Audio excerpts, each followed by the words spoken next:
The 3 GHz option consists of an external downconverter that is connected to the HD Ranger RF input and converts the band from 2020 to 3000 MHz down to 20 to 1000 MHz. This will allow you to see any L-band RF content with the HD Ranger spectrum analyzer.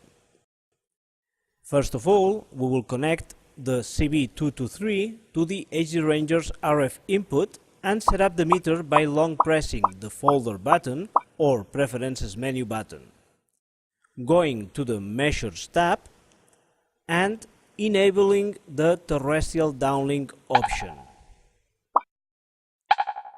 Now we will go back to the spectrum analyzer mode and press the wheel button or terrestrial settings button and input as a local oscillator value 2000 MHz, which is the down conversion value for this device, the CB223.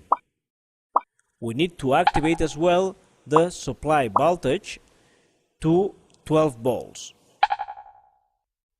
Accordingly, we will now see any L-band content in the spectrum analyzer's terrestrial band.